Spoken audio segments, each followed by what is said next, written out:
A devious plot to assassinate the kings of the Northern Realms. A monster slayer framed for a crime he didn't commit, and a journey to both recover his memories and uncover the truth behind these mysterious assassinations. A world filled with racism and hate for those who were different, and a battle for freedom to rise above it all. A world where the line is blurred between what's good and what's evil, what's right and what's wrong. This is The Witcher 2: Assassin of Kings, the predecessor to one of the most critically acclaimed video games of all time. Released back in 2011, The Witcher 2 is a phenomenal RPG that managed to successfully bring Polish author Andrej Sapkowski's fictional world to life while simultaneously continuing the Witcher series and laying the foundations for what The Witcher 3 would go on to achieve. The game featured exceptional storytelling that was told through thought-provoking narratives that blurred the lines between good and evil, all while pushing its characters to make tough decisions in order to survive and achieve their goals. The characters themselves were deep, well-written, and very likable, encouraging you to become invested in their fates over the course of the game. It also didn't hurt that the combat and overall gameplay of The Witcher 2 was fun to play as well. While it doesn't quite measure up to what The Witcher 3 would do later on, it did lay the foundations for many of The Witcher 3's excellent gameplay mechanics, and for that it deserves a lot of credit.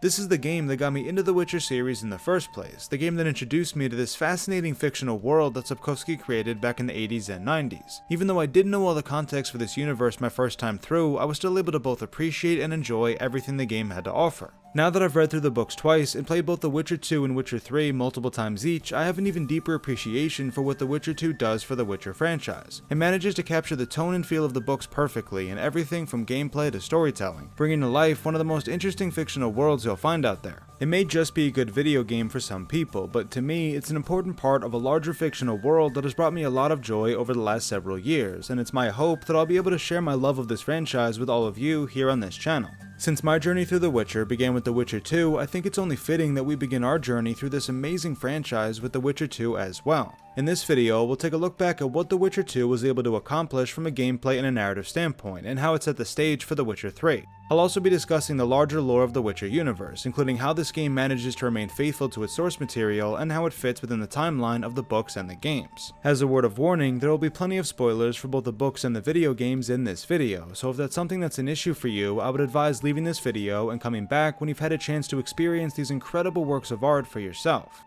So brew your potions, apply your blade oils, and prepare yourselves for this look back at the video game that started my love affair of this franchise, The Witcher 2: Assassin of Kings.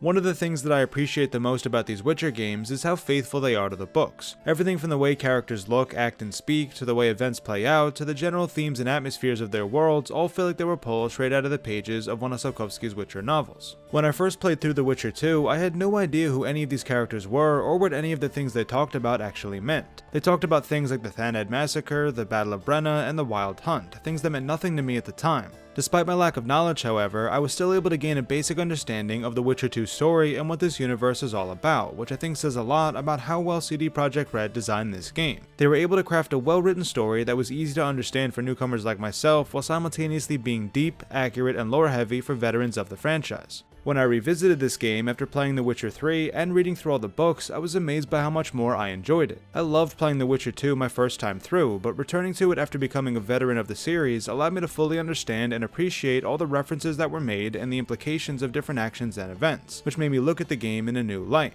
Now when they talk about re-establishing the Mages' Council and Conclave years after the massacre on Thanedd Island, I can think back to how those events played out in the books and appreciate the significance of this historic moment. I now understand how the events at Thanedd led to the creation of the secret society known as the Lodge of Sorceresses, which was a major player in the plot of The Witcher 2, and how those events allowed the Nilfgaardian Empire to start the Second Northern War. When I journey into the dwarven catacombs of Vergen and speak to a fallen soldier of the Dumb Banner, I now understand the references he's making when he tests you about the Battle of Brenna. In fact, I found that I could actually answer all of his questions about the battle without having to speak to any of the other game's NPCs to get the answers, which not only made me very pleased with myself, it also made the world feel more alive because the developers were able to connect the worlds of the books and the game seamlessly.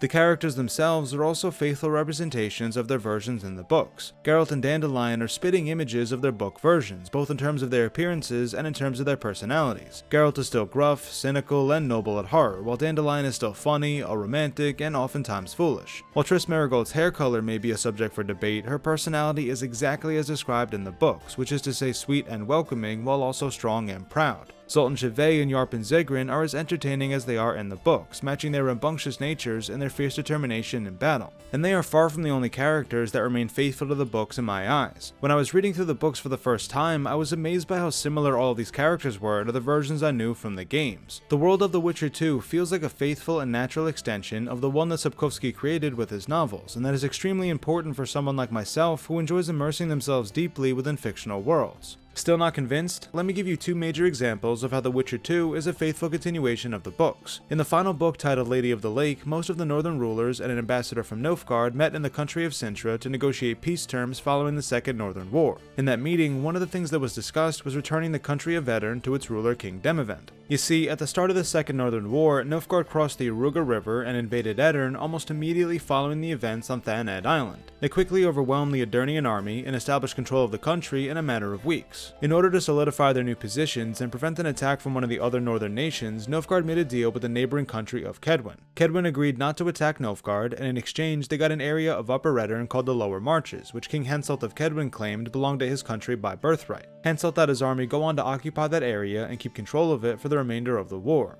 Now, during the peace negotiations, the rulers discussed returning the country of Edirn to King Demavend in light of the North's defeat of Nilfgaard at the Battle of Brenna. This included the area of Upper Edirn that King Henselt's army had claimed for Kedwen. Henselt was absolutely furious about this and refused to return the lands to Demavend. He acted like a raving lunatic, getting all red in the face and jumping around like, and I quote, a chimpanzee stung by a hornet. Eventually, he was forced by the rest of the northern rulers to return the land to Demavend for the sake of peace, and the land once again belonged to the Kingdom of Edirn as part of the Peace of Sintra agreement. So how does this relate to The Witcher 2? Well, the entire second chapter of this game deals with Henselt's obsession with this land. Shortly after the Peace of Sintra, King Henselt tried to claim Upper Edirn again, stating once again that it was his birthright. His invasion ultimately failed thanks to his royal advisor, a sorceress named Sabrina Glevissig, who rained fireballs down on the battlefield to prevent Kedwen from succeeding. She did this on behalf of the secretive Lodge of Sorceresses, of which she was a part, though no one but members of the Lodge knew that at the time. She was ultimately sentenced to death for her actions, and she cursed Henselt with a powerful blood curse as she was burned alive and stabbed with a spear. A few years after his failed invasion, Henselt tries again to take Upper Edirn, and that's where the second chapter of The Witcher 2 begins. Geralt gets mixed up in the conflict between Kedwen and the free town of Vergen, which sits within the area Henselt is trying to claim. Before the armies are able to clash with one another, the curse Sabrina Glevissig cast in the last battle becomes active, creating a mist that recreates the former battle over and over again. One of Geralt's jobs during The Witcher 2 is to clear this mist by neutralizing the curse. The reason I brought this example up is because this whole issue of land is a very minor part of the books. It has nothing to do with the main story, it only has a few pages dedicated to it across the entire series. And yet CD Projekt Red took that minor detail and turned it into an entire section of a video game. They made King Henselt look and act exactly as he would have in the books, and created a conflict that most likely would have taken place following the Peace of Sintra. This whole battle for Upper Edirn feels like a natural continuation of what Sapkowski had laid out in his books, and I think the developers of this game deserve a lot of respect for that.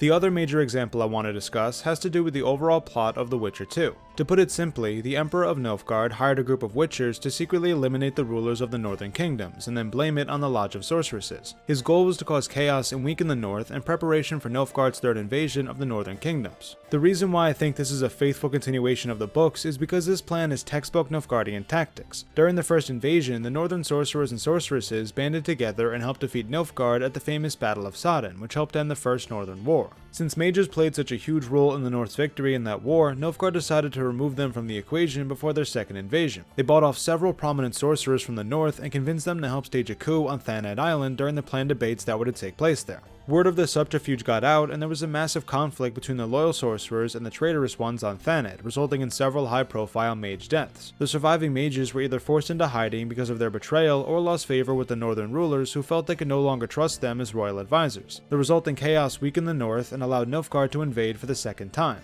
This is very similar to how events play out in The Witcher 2. Despite Nilfgaard's overwhelming force and early victories, the northern kingdoms were able to band together once more and defeat Nilfgaard at the Battle of Brenna, this time without the help of sorcerers and sorceresses. Nilfgaard was forced back over the Iruga River and the Peace of Sintra was signed. For their third invasion, Nilfgaard adopted the same strategy as before. Since the rulers of Temeria, Kedwin, Redania, and the remaining Edirnian forces were the reason the North was able to band together and win during the Second War, Nilfgaard planned to win next time by eliminating those rulers. They hired a group of Witchers to secretly assassinate the kings of the North by any means necessary, and then blame their deaths on the secret lodge of sorceresses in order to prevent them from assuming control and restoring order in the resulting chaos. Their plan worked almost perfectly, with King Demoven and King Foltest falling to the Witchers, and King Henselt dying as a result of his ambitions in Upper Edirn. The only remaining ruler was King Radovid of Redania, who manages to unite the surviving northern forces through force and temporarily halt the advancing Nilfgaardian forces, which is where things sit at the start of The Witcher 3. This is exactly how I would have expected Nilfgaard to act following the Second Northern War, and to see that brought to life in this game is really cool. By crafting this narrative, where Nilfgaard adopts a similar strategy to the one it employs in the books, CD Projekt Red demonstrated not only its passion for these novels, but its commitment to honoring their legacy and lore.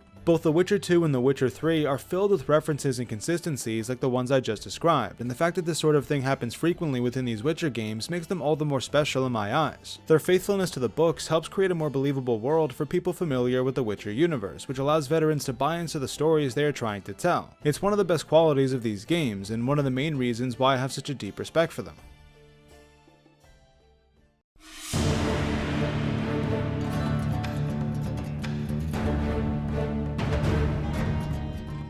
So now that we know The Witcher 2 is a faithful continuation of the books, how does it fit within the larger Witcher universe? With 8 books and 3 games, there's a lot that happens in this series, and it can be a bit overwhelming to remember or even make sense of it all. I think that taking the time to provide some context for The Witcher 2 story will allow us to better analyze its various narratives later on. This game was designed to serve 2 different purposes from a narrative standpoint, to set up the political environment for The Witcher 3 and to connect the events at the end of the books with the events of the games. The first part we've already sort of discussed. The final game in the trilogy features the Third Northern War as the backdrop for its narrative, which started because of the events of The Witcher 2. Nilfgaard destabilizes the North by hiring assassins to kill the Northern rulers and blame it on the Lodge of Sorceresses, then invades soon after. One of the things that Geralt has to deal with in The Witcher 3 is navigating through a world that's at war, a war that was caused by the events of the second game. The witch hunts that we see in The Witcher 3 are also a direct result of the events in The Witcher 2. When Nilfgaard points the finger at the secret lodge of sorceresses as the ones behind the regicides, King Radovid of Redania declares all magic users to be guilty and orders them all to be persecuted and killed. That was one of the endings you could get at the end of The Witcher 2, and it's the one that CD Projekt Red decided to go with for their third game.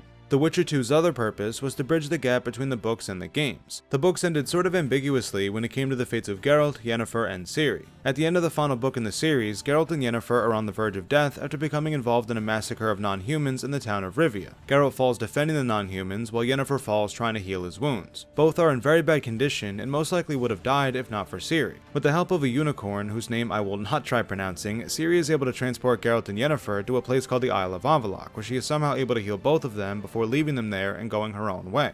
This is where the books end and the games begin. Sapkowski never elaborates on what happens to Geralt and Yennefer after they recover from their injuries, nor why Ciri decided to leave them in this other world and go her own way to a different world. It's something that people who have read the books have spent a lot of time discussing, and something that CD Projekt Red needed to provide an explanation for in order to connect the games with the books. Their solution for this was Geralt's memories that he recovers over the course of The Witcher 2. In the first Witcher game, Geralt arrives outside of the Witcher Keep of Kaer Morhen, exhausted, wounded, and with no memory of who he is or how he got there. This amnesia allowed CD Projekt Red to make Geralt the main character of their game without needing to explain how he survived his almost death at the end of the books. They imply that something happened to Geralt before the start of the game, but they don't discuss what actually happens to him until The Witcher 2. As a quick side note, the first game is a more or less contained story that doesn't really impact the larger Witcher storyline of Ciri and the Elder Blood, nor the storyline of the Northern Kingdoms versus Nilfgaard. All you really need to know from that game is that Geralt arrives outside of Kaer Morhen with no memory, reunites with some of his old friends, and saves King Foltest of Temeria's life at the end of the game. It's not until The Witcher 2 that we see a real continuation of the events from the books. Over the course of the second game, Geralt slowly recovers his memories about the events following his near-death experience in Rivia. Geralt and Yennefer live on the Isle of Avallac'h in peace for a time, until the Wild Hunt suddenly shows up and kidnaps Yennefer. Enraged, Geralt pursues the Wild Hunt in an effort to save Yennefer, somehow making it back to his world and embarking on a journey to find them. During his travels, he encounters the Witchers Letho, Serret, and Aux, the 3 assassins who would go on to kill the rulers of Edirn and Temeria at the start of The Witcher 2. This encounter would have a significant impact on the events of this game, which we'll talk about later. For now, the only important part is that Geralt ends up saving their lives and they decide to help him on his quest to save Yennefer. The four Witchers eventually catch up to the Wild Hunt, where they take several of them down before Geralt offers himself to the king of the Wild Hunt in exchange for a Yennefer. The king agrees, and Geralt rides with the hunt for a few months before somehow escaping and ending up outside of Kaer Morhen, wounded, exhausted, and with no memory, which is where The Witcher 1 begins. This sequence of memories helps explain how Geralt goes from almost dying to starring in his own trilogy of video games, effectively connecting the books with the games. It also provides context for The Witcher 3, since Geralt starts looking for Yennefer once he recovers all of his memories at the end of The Witcher 2. While there's still a lot of unanswered questions about these events, like where the Isle of Avallac'h is, how Ciri healed them, how Geralt made his way back to his own world in pursuit of the Wild Hunt, and how Geralt was able to escape from the Wild Hunt, I do think Projekt Red did a good job of connecting these two worlds. I believe Sapkowski left some details open-ended at the end of his books for a reason, and I think Projekt Red did an excellent job of picking up the story where Sapkowski left it, even if a few details are still a little unclear. It was The Witcher 2's job to connect the end of the books with the games that Projekt Red was creating, and set up the political environment for The Witcher 3, and I think it does a great job of doing both of those things. But it doesn't just connect the world of the books with the world of the games. It doesn't just set up the political environment and overall narrative for the third game. It also laid the foundations for the excellent gameplay that we see in The Witcher 3.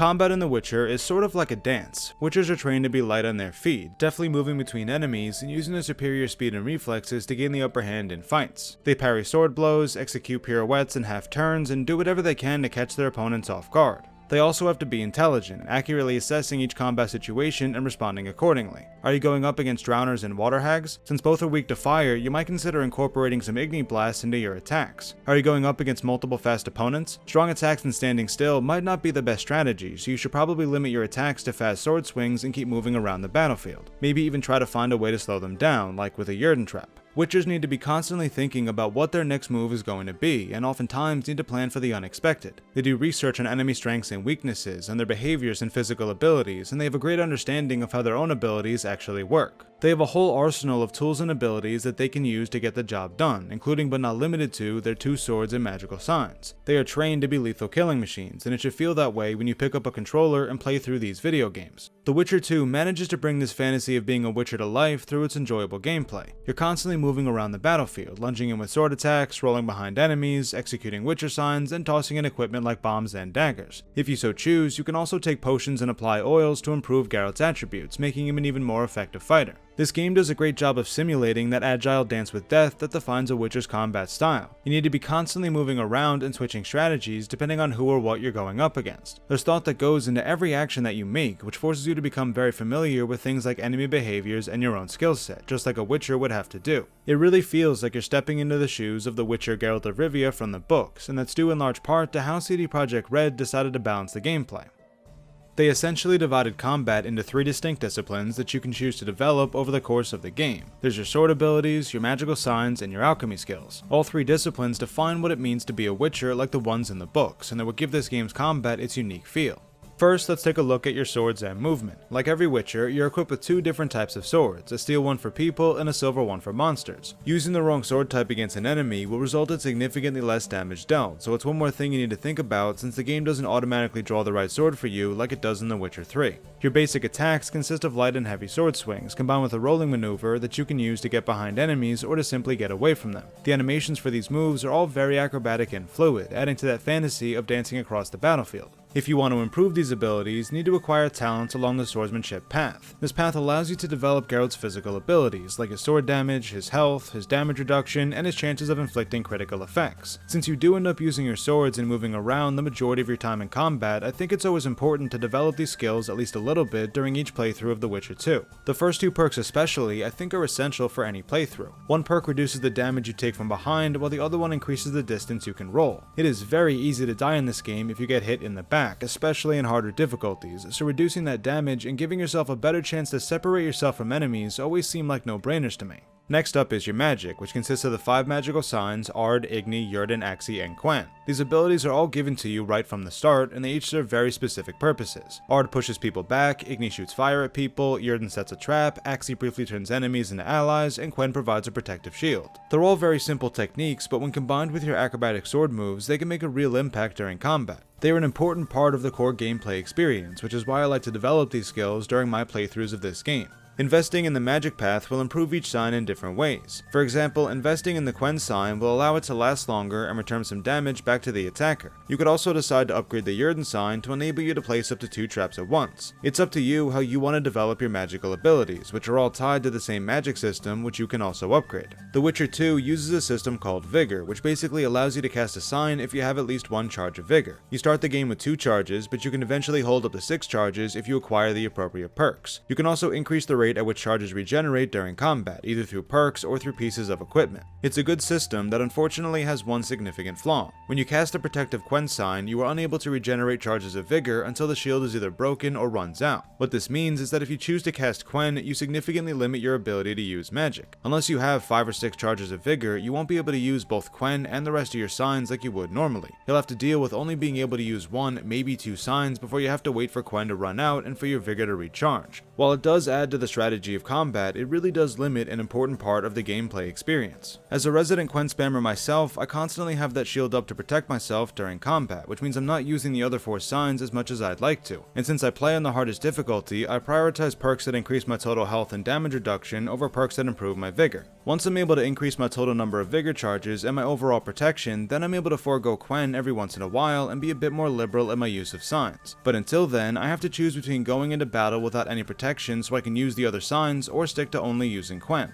The last of the 3 gameplay disciplines deals with alchemy, which includes the use of potions, oils, and bombs. Like any good Witcher, you'll want to prepare yourself for battle by consuming various attribute-enhancing potions and applying the proper oils to your swords. Potions will do things like increase your health regeneration, increase your Vigor regeneration, or increase the amount of damage you deal, among other things. Oils pretty much only increase the amount of damage you do to specific enemy types. Both can be very helpful in giving you an edge in combat, so it's important to devote some time to collecting formulas and the materials used to create them. If you choose to develop the alchemy path, you'll acquire perks that will do things like increase the duration of potions and oils, increase their effectiveness, and increase the amount of potions you can consume at once. It's an interesting part of the game that has a lot of potential if you decide to invest in it. However, I find that I almost never devote any ability points towards the alchemy path in this game. Like I mentioned earlier, I think that several of the swordsmanship perks are pretty much essential for the way I like to play the game, so I spend a lot of my time developing that path. Additionally, I really enjoy using signs in combat, even if I am limited for a significant part of the game, so I like to spend many of my points developing that path as well. That leaves very few ability points available for the alchemy path, and by the time I'm ready to use those points, I'm already fairly strong and would rather continue spending those points on the sword and magic paths as opposed to the alchemy path. That doesn't mean the alchemy path isn't worth pursuing, it's just that with the way I play this game, I prefer to spend my limited points elsewhere.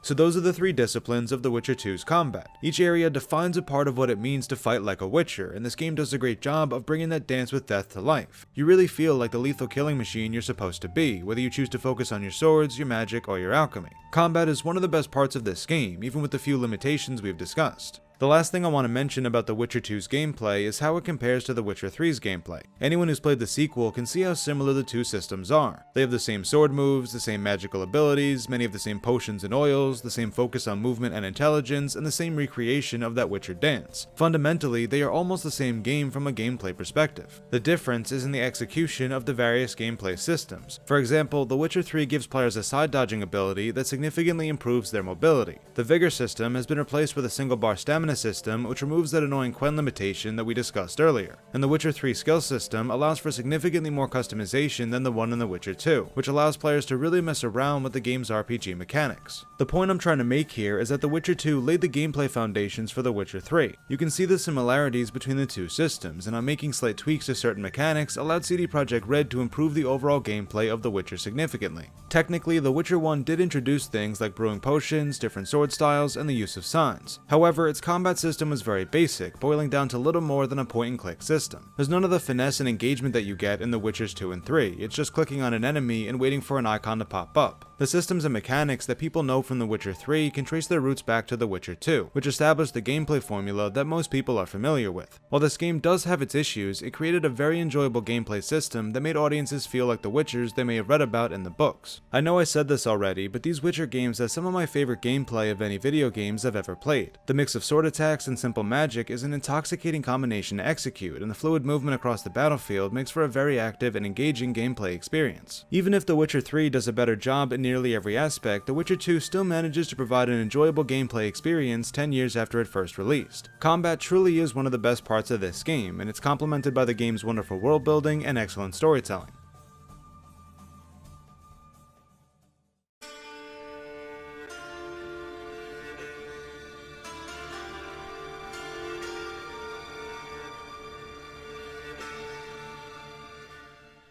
I'd like to wrap up our discussion about The Witcher 2 by taking a deeper dive into the game's story and world. We've already provided context for where this game fits within the Witcher universe, and now it's a faithful continuation of Sapkowski's books. We've also examined how CD Projekt Red managed to bring the Witcher fantasy to life through its enjoyable gameplay systems. Now let's take a closer look at the actual plot of the game, including some of the quests, characters, and locations you come across, and how it sets up The Witcher 3. Like I mentioned earlier in this video, the plot of The Witcher 2 centers around the assassinations of the kings of the Northern Realms. The opening cinematic when you load up the game shows the Witcher Letho killing King Demiven of Edirn, and the prologue of the game shows Letho killing King Foltest of Temeria. After Geralt is framed for Foltest's death in the prologue, he escapes captivity with the help of Vernon Roche and goes on a journey to find Letho, discover why he's assassinating kings, and clear his own name. What he ends up discovering is subterfuge on the part of both the Nilfgaardian Empire and the Lodge of Sorceresses. His journey is broken up into 3 different chapters, each with their own sort of self-contained narratives that contribute towards advancing the main story. What's cool about these chapters is that they each provide their own distinct experiences based on their characters, locations, gameplay, and the stories they tell.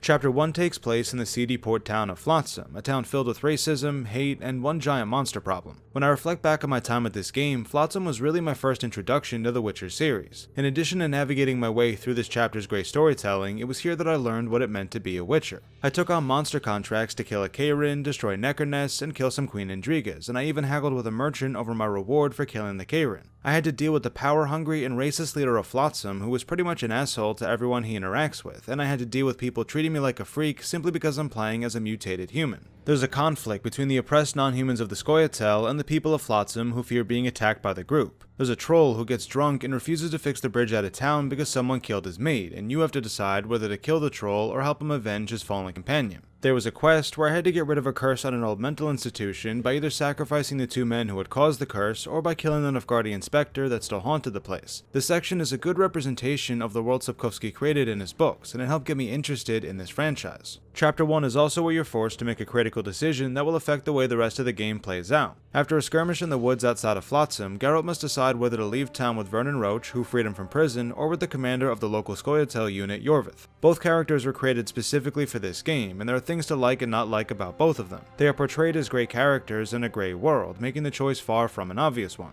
In the end, however, I always choose to go with Yorvith. During my conversation with him, he spoke of a town in Upper Edirn called Vergen, a place that was trying to create an equal and fair society for humans and non-humans alike. A place where an elf can visit a human tavern, and where a human can walk into the forest without fear of an elven arrow in the back. It sounded like a place where people were fighting for a better world, and that was something I felt I could get behind. While Roche's path is a very valid and fine part of the game, I personally enjoy the storylines, the locations, and the people along Yorvith's path much more, which is why I will only be describing that path in this video moving forward. Regardless of which path you choose, however, you will still be forced to make additional choices throughout the rest of the game that will affect its outcome. Player choice is one of the defining elements of this game, and of the Witcher series in general, and that gives players a sense of power and control when they make their way through these games. Chapter 2 takes you to the dwarven city of Vergen, a rocky town in Upper Edirn where a group of freedom fighters is trying to establish a free and independent state. These people want a land where humans and non-humans can live together in harmony, where peasants and nobles respect one another instead of abiding by a hierarchy determined by birth. It's a noble idea that stands out in the Witcher universe, where racism and hatred for those different from oneself is commonplace. During your time here, you'll explore some dwarven catacombs, go spelunking with a bunch of rowdy dwarves, reunite with some old acquaintances, and lift a powerful blood curse that replays the battle from King Henselt's failed invasion years earlier. There's a lot to do in the second chapter, and it's all made better by the enjoyable cast of characters you talk to and the overall vibe of the town of Vergen. This place feels so welcoming and comfortable, complete with a bustling tavern, some calming background music, and some very enjoyable banter that you can listen to when you walk by certain areas. It's also just a cool place to explore, with a small forest behind the town with a beautiful view, winding ravines in front of the town that lead to a harpy-infested quarry, and stone houses within the town that sort of give me Markarth vibes from Skyrim. It also doesn't hurt that the people you work with here are enjoyable to interact with. Yarp and Zigrid and Sheldon Skaggs are old friends that are actually happy to see Geralt. The leader of the freedom fighters and secret dragon Saskia is a strong leader who truly believes in the cause she fights for and tries to be respectful towards everyone. The sorceress Philippa Eilhart may have an attitude and selfish intentions, but she mostly treats Geralt respectfully, and she's a good conversationalist as well. She's another one of those characters that feels like she's pulled straight out of the pages of Sapkowski's novels, adding to the argument that this game faithfully represents its source material.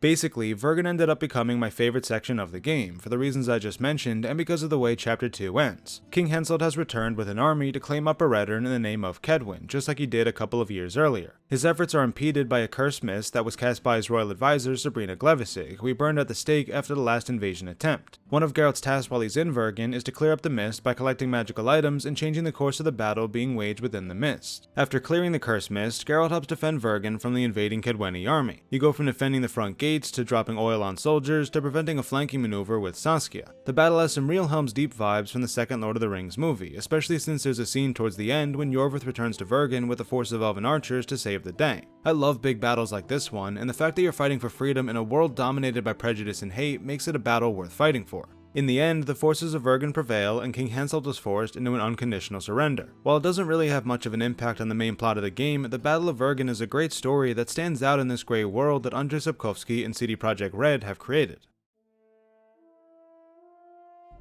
The last chapter, which takes place in the fabled elven city of Loch Muin, isn't the longest chapter, but it is the most eventful. It's here that we finally figure out who was really behind the assassinations of the Northern Kings and why they did it in the first place. It's also where Geralt fully recovers his memories and where The Witcher 2 works to set up The Witcher 3. While there are a few side quests you can do here, this chapter is mainly focused on concluding the main story of the game. The mages are looking to re-establish the Magic Council and Conclave after the events on Thanedd Island, which is why so many important people are gathered together in Loch Muin. Depending on the choices you make in this section, mages will either successfully restore these organizations, or they will be hunted because of the Lodge of Sorceress's hand in the recent regicides, which as we all know is the outcome CD Projekt Red decided to use for their third game. Regardless of your choices, however, the Lodge of Sorceresses will be brought from out of the shadows and blamed for the regicides, just as Nilfgaard had planned. The different outcomes depend on who delivers the information, Triss or Nilfgaard. While the Lodge as a whole is blamed, their actions can really be placed on just two of its members, Philippa Eilhart and Sheila de Tanserville, who you meet in Chapter 2 and Chapter 1 respectively. These women are extremely dangerous and very ambitious, using their power and influence to manipulate events from behind the scenes. They wanted to create an independent state in Upper Reddern that would be ruled by sorceresses, which is why Philippa is supporting Saskia during Chapter 2. Their plan ultimately backfires on them, and they are either killed or forced into hiding.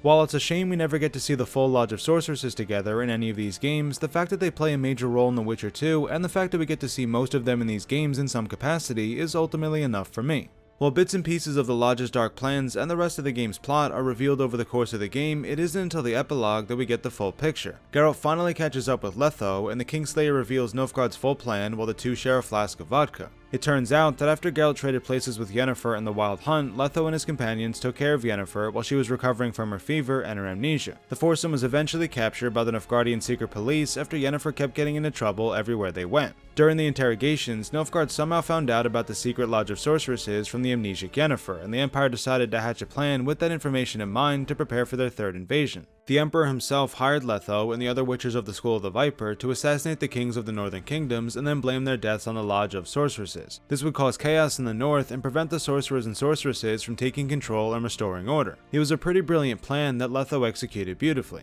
It turned out that the Lodge of Sorceresses had their own plans for killing King Demoven, which made Letho's job a lot easier. He used their resources to kill the King of Edirn as they instructed, but then took advantage of those resources to also kill King Foltest of Temeria, which was not in the Lodge's plans. This made Letho the most wanted man on the entire continent and led to the chase in the events of The Witcher 2. After Letho reveals all this information to Geralt, you're given one final choice to either spare him or fight him to the death. I personally always choose to fight and kill him more out of a sense of honor than a desire to kill him. Letho isn't necessarily a bad guy, as he helped Geralt track down the Wild Hunt and save Yennefer before the events of the first Witcher game, but his willingness to kill the kings of the north for his own personal gain doesn't sit right with me, and it just seems right to hold him accountable at the end of the game. And that concludes the story of The Witcher 2. As I mentioned earlier in this video, this game's purpose was to connect the books with the games and set up the political environment for The Witcher 3. By having Geralt recover his memories over the course of the game, CD Projekt Red was able to explain how Geralt survived the events at the end of the books and came to arrive outside of Kaer Morhen at the start of the first Witcher game. They then used the regicides of The Witcher 2 to weaken the north and allow Nilfgaard to invade for a third time, all while blaming everything on the Lodge of Sorceresses and mages in general, leading to the witch hunts that we see in The Witcher 3. This was a great story and journey to experience my first time through. The characters were so likable, the quests and lore were so interesting, and the storytelling was so captivating to experience. Even if I didn't know all the references, I still managed to have a great time with this game my first time playing it. But The Witcher 2 is at its best when you are a veteran of the franchise. When you understand all the references that are made and the implications of the different events, you come to realize just how spectacular The Witcher 2 really is. CD Projekt Red managed to capture the tone and feel of the books in every conversation and every quest you take part in, and that great perspective leads to some really excellent storytelling that does a great job of expanding the Witcher universe. This is a game that honors the legacy of the books it is based on, and that is very apparent in every aspect of its design.